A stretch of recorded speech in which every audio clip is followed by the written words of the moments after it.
Pushrod Fury.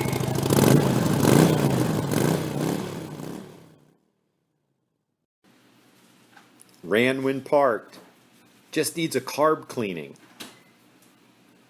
Well, not really. This thing was going to need a lot. Okay, this is what we started with. This rolling chassis we extracted out of New Hampshire.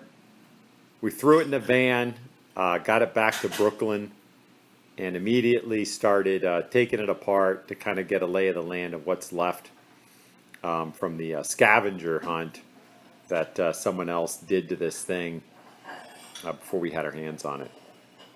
So, as you can see, most everything was gone, and I wasn't really prepared for how scarce the parts are. The parts availability for the H1D is pretty poor. So you got to take what you can get, recondition it, and fit it to the bike during the build. At least that's what we found. Or just pay dearly for new old stock.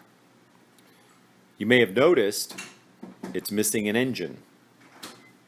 So we had to acquire an engine, which started an entire saga of finding someone with an engine willing to part with it, shipping that engine from Louisiana to New York, and then once receiving it, kind of realizing that there's a lot of problems with that engine and way outside of my knowledge base to fix it. But I brought the engine to Bob Mazzoli up in Cicero, New York.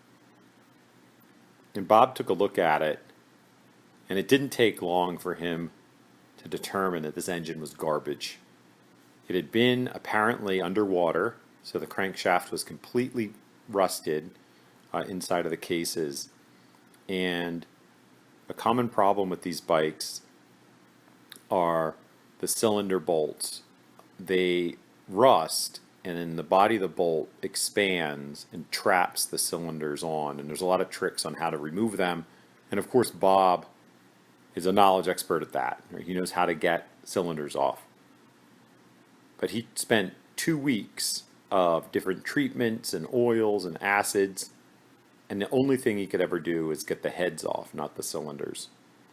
So here we were, purchased a full engine, paid for freight from Louisiana, and all we had were cylinder heads.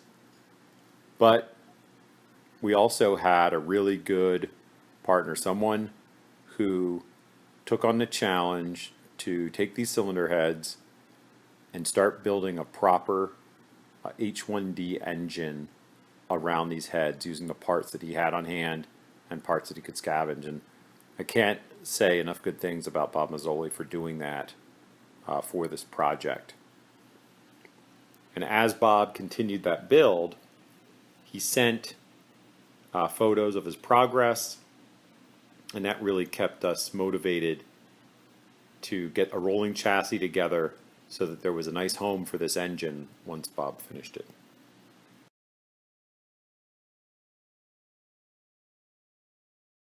While Bob was busy putting together an engine for this project, we had a lot of other work to do.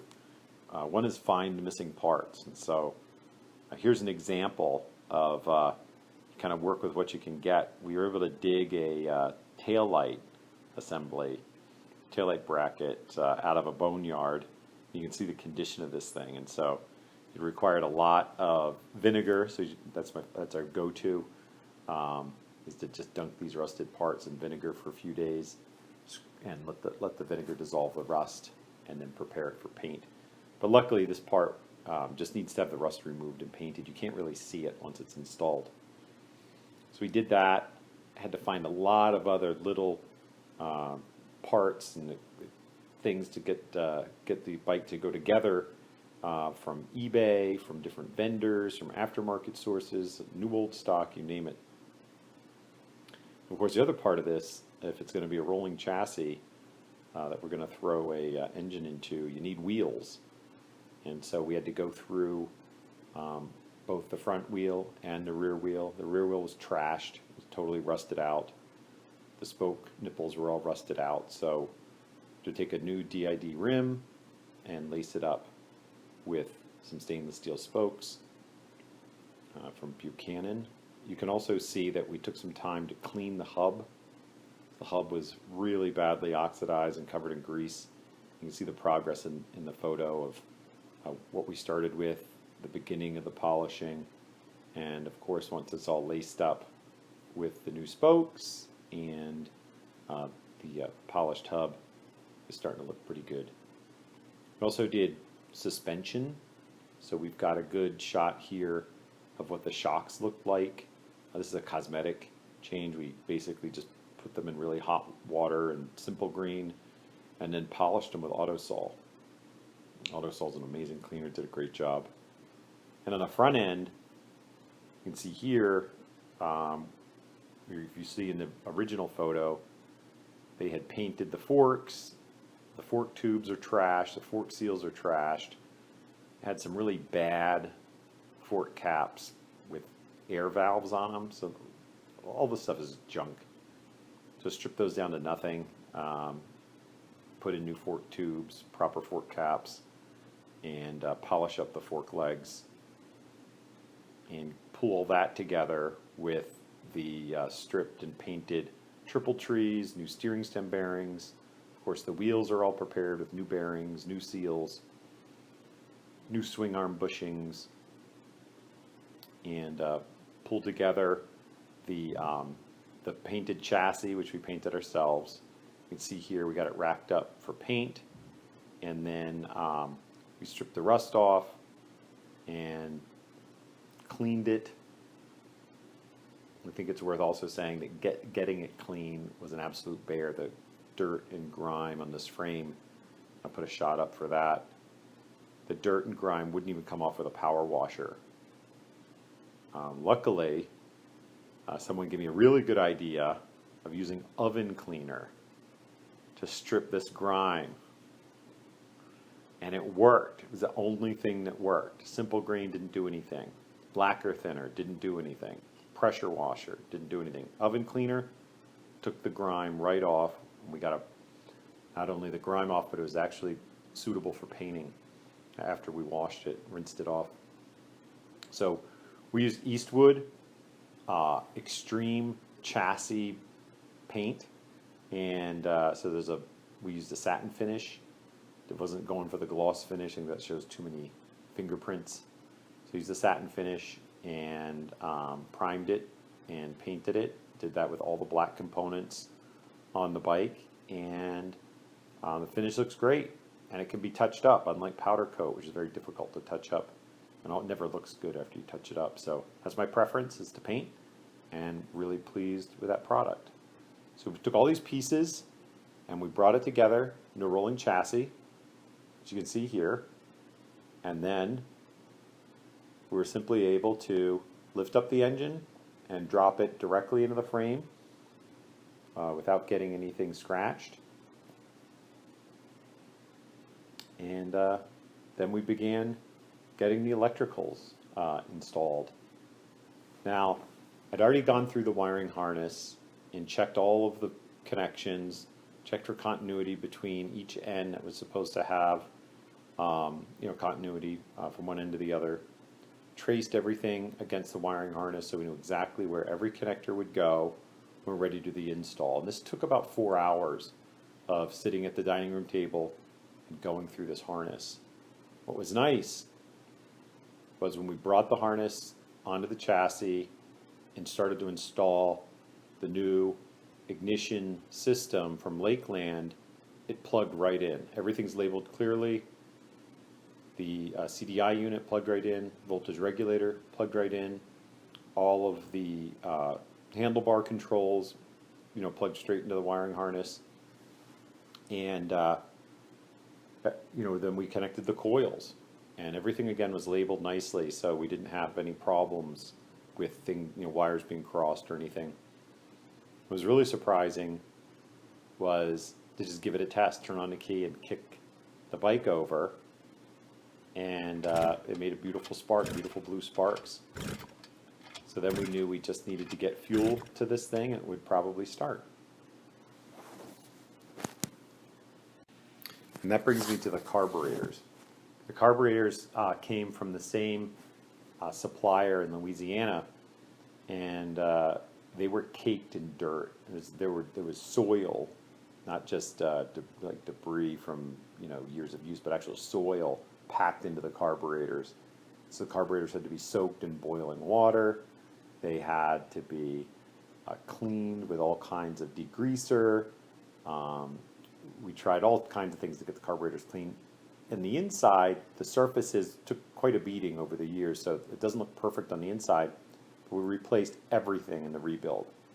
And we were lucky enough to find new needle jets, which is extremely important to have perfect. So we found new needle jets. Those went right in. Of course, normal rebuilds, the pilot jets, main jet, the carburetor floats, all of that was done. We were missing parts. We were missing the slides, the carburetor stops, the caps, missing all kinds of things on the carburetors. Luckily, Bob Mazzoli took down a bunch of spare parts and let us just match everything up while we were visiting with him, and put together, we had everything to put the carbs together. So after really thorough cleaning, the carburetors went together. But I do want to share that they were a real bear to figure out the float height, because at about 28 millimeters, the floats will hit the float bowl and shut off your gas. You won't get any gas in. And at 25 millimeters, they'll flood because they're not closing soon enough. So you've got this very small gap, right around 26.5 millimeters is what it seems to be, is where the carburetors function okay. So I still don't have it perfect. Once we got that figured out, things went a lot smoother.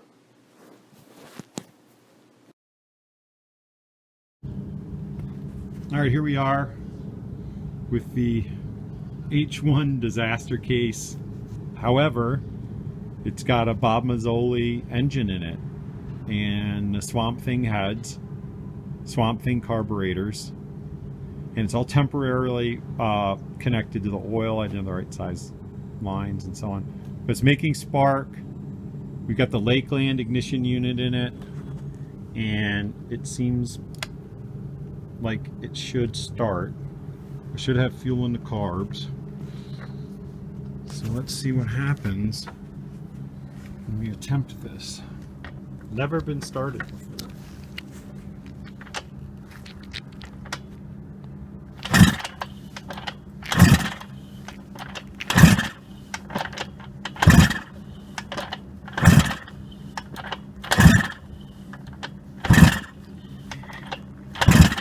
Okay, well, we'll take a break and see what's causing that problem of it not starting. So we'll pause it. Okay, well, here we are, take two. Yesterday we were burned out and we installed the carbs. Having a hard time finding the right float height setting. So we installed the carbs. I never checked to see if they're flowing. You just blow in the tube and see if they're impinged. But they weren't flowing, so we weren't getting gas. So that's one reason it wouldn't start. So where they're flowing gas now, as a matter of fact, they're overflowed a couple times. And it seems to be like a 1 millimeter gap between, or tolerance between where it won't let gas in and it'll overflow the bowl. So they're really temperamental. But again, I've never owned one of these bikes. So we're going to see if it starts today. So there's plenty of gas in those carbs. So let's see. Whew, my hands smell like gas. Let's see if we can get it to start up.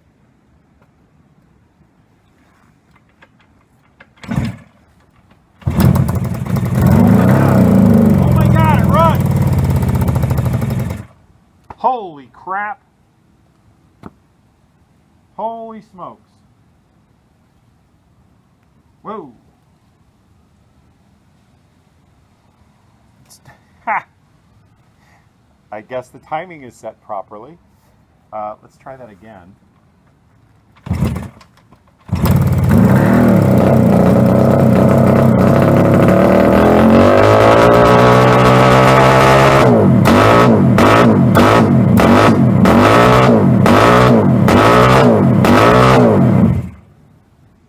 Wow.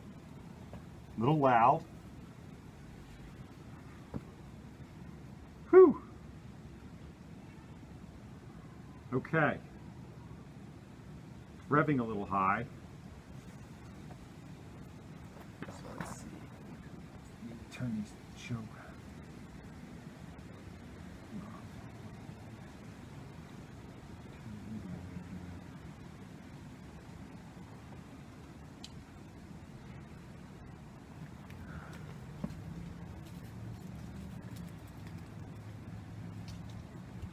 Let's try that again.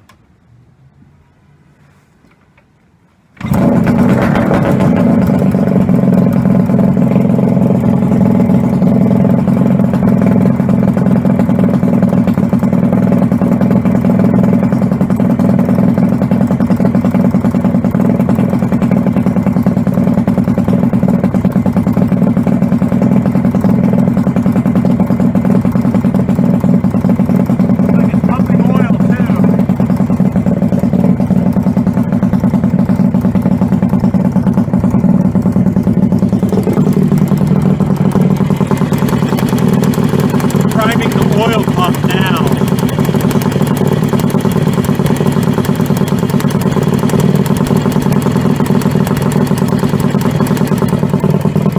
Well, look at my crazy hair.